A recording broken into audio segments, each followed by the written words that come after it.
Good to see you, and you. Take a seat. Estoy sentada en mi cocina. Es un martes por la tarde y la lluvia cae suavemente fuera.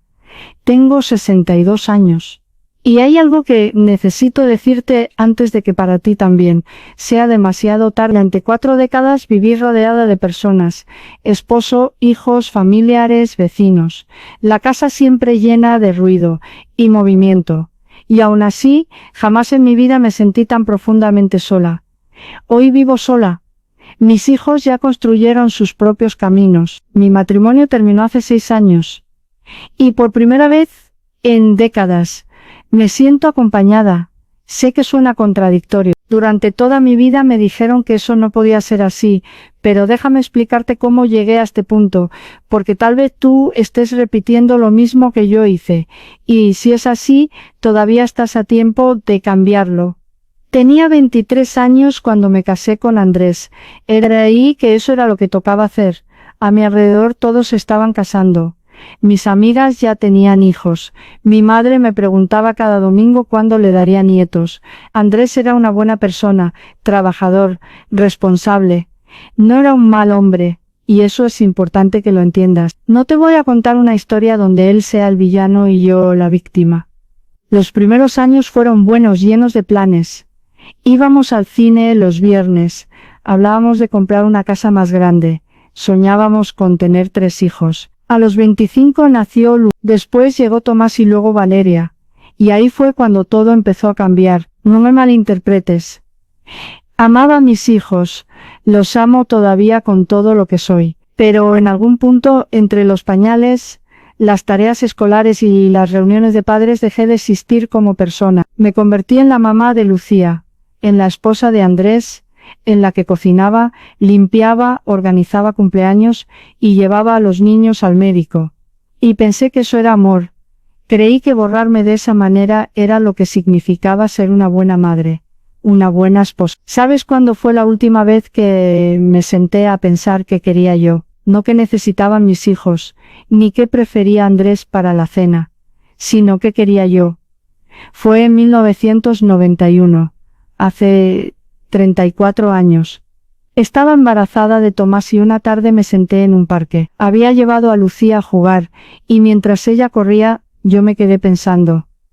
Cuando nazca este bebé, quiero volver a pintar. Antes de casarme había estudiado arte, nada profesional, pero me gustaba. Tenía un cuaderno lleno de bocetos, acuarelas guardadas en una caja. Nunca volví a pintar. Cada vez que pensaba, mañana saco los pinceles, algo ocurría. Tomás lloraba. Andrés llegaba cansado y necesitaba que le calentara la cena. Valeria se enfermaba. Siempre había algo más urgente que yo, y dejé de intentarlo. Los años pasaban rápido, demasiado rápido. Los niños crecían. Andrés trabajaba más. Yo seguía repitiendo los mismos días.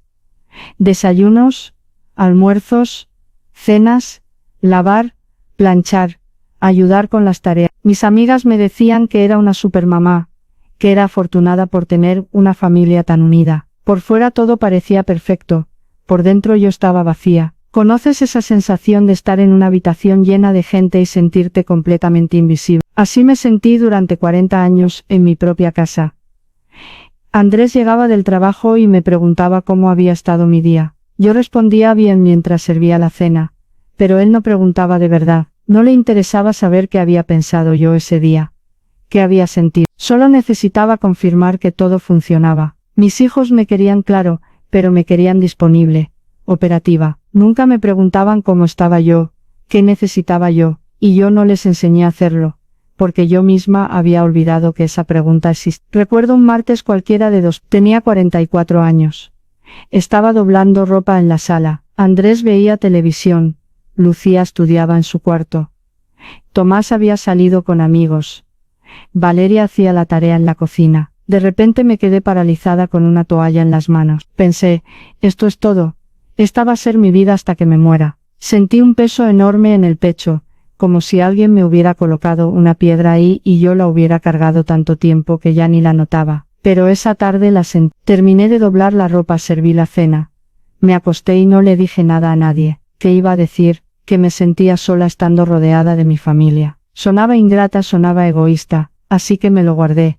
Y seguí guardándomelo durante 8 años más. En 2016, mi madre Elena murió. Tenía 83 años. Llegué a su casa después del funeral. Mi padre había fallecido 10 años antes. Ella vivía sola. Entré a su habitación. La cama estaba perfectamente tendida, como siempre. En la mesa de noche había un libro abierto y una taza de té a medio terminar. Abrí su closet, toda su ropa ordenada por colores, y al fondo, dentro de una caja de zapatos, encontré cartas que nunca envió. Eran para mi padre, escritas años después de que él muriera. Páginas y páginas de cosas que nunca le dijo cuando estaba vivo. Frases como, ojalá me hubieras preguntado qué soñaba. Ojalá te hubiera dicho que me sentía sola incluso cuando estabas conmigo. Ojalá hubiera sido más valiente. Me senté en el piso de su cuarto y lloré durante 1 hora, porque me vi reflejada en esas cartas. Vi mi futuro ahí. Esa noche llegué a casa. Andrés estaba viendo televisión. Me senté a su lado y le dije, tenemos que hablar. Me miró sorprendido. ¿Pasó algo? Sí, le respondí. No soy feliz. No lo he sido desde hace mucho tiempo. Se quedó en silencio. Luego me preguntó qué quería que hiciera, y en ese momento entendí algo terrible. Él creía que la felicidad era algo que otros te daban, que si yo no era feliz, era porque él estaba fallando en algo, pero no era eso. Yo había dejado de ser yo misma, y él ni siquiera lo había notado porque yo nunca se lo mostré. No era solo culpa suya, también era mía. Yo había elegido desaparecer, día tras día, decisión tras decisión. Nos separamos 6 meses después. No fue dramático. No hubo gritos ni pelea, simplemente ambos entendimos que, durante años habíamos vivido como compañeros de casa, no como una pareja. Los niños ya eran adultos. Daniela tenía 28, Miguel 26, Carolina 22. Se sorprendieron, se molestaron un poco, pero entendieron. Roberto se mudó a un departamento cerca. Yo me quedé en la casa y por primera vez en 40 años estuve sola. Los primeros meses fueron raros. La casa se sentía enorme, vacía. Hacía de comer para 4 por costumbre, y terminaba con comida que nadie iba a comer, pero algo empezó a pasar. Empecé a notar el silencio, no como algo malo, como algo necesario. Una mañana me levanté, y no tuve que hacer desayuno para nadie. Me hice un té, me senté en el jardín, me quedé ahí 2 horas sin hacer nada y me di cuenta de que no recordaba la última vez que había hecho eso. Simplemente estar. Pasaron semanas, meses. Daniela me llamaba seguido. ¿Estás bien, mamá? ¿No te sientes sola? Estoy bien, le decía. Y era verdad. Encontré mis acuarelas viejas en el sótano. Las saqué. Compré pinceles nuevos. La primera tarde que pinté lloré. No de tristeza. De algo que no sé explicar. Como encontrar una parte de mí que había enterrado viva. Empecé a ir a clases de pintura los miércoles. Conocí a otras mujeres. Mujeres que también habían pasado décadas, siendo la mamá de o la esposa de. Nos juntábamos a tomar café.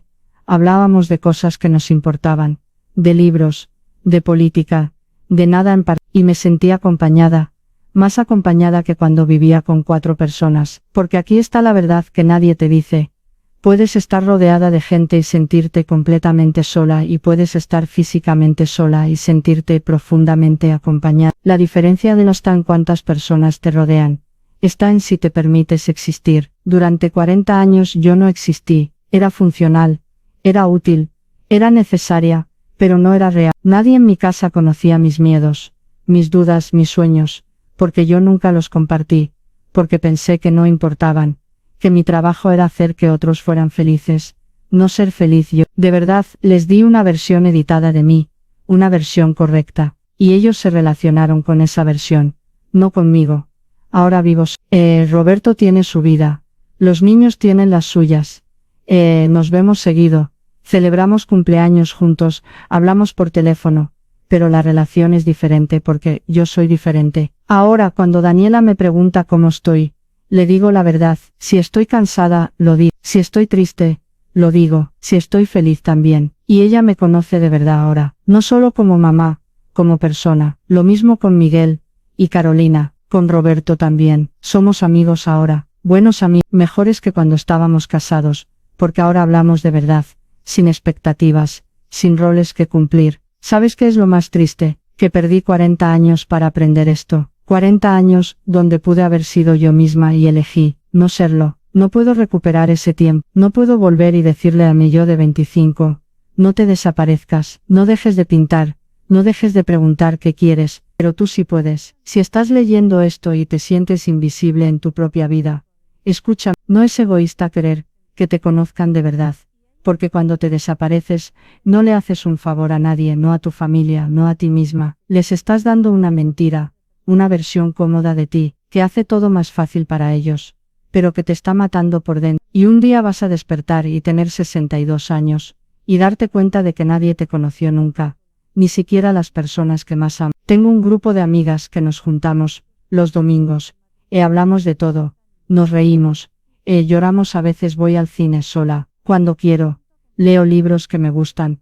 cocino lo que se me antoja y cuando mis hijos vienen a visitarme les cuento que estoy pintando. Les leo párrafos de libros que me gustaron, les hablo de mis amigas, me ven como persona no perfecta, no siempre disponible, pero real, y eso es mejor, para todos. Tengo 62 años, si tengo suerte, tal vez 20 años más, no los voy a desperdiciar, fingiendo, no voy a volver a desaparecer. Viví 40 años, acompañada, pero sola, ahora vivo sola y acompañada, y la diferencia es esta. Antes vivía para que otros no se sintieran incómodos con mis necesidades, ahora vivo para mí, y eso me permite conectar de verdad con otros. No es fácil, a veces todavía siento culpa cuando digo que no, cuando priorizo algo que quiero hacer sobre algo que debería hacer, pero esa culpa viene de años de entrenamiento, de años de creer que mi valor estaba en qué tan útil era. Eso no es, tu valor no está en qué haces por otros, está en quién eres, y si nadie sabe quién eres, porque nunca te mostraste,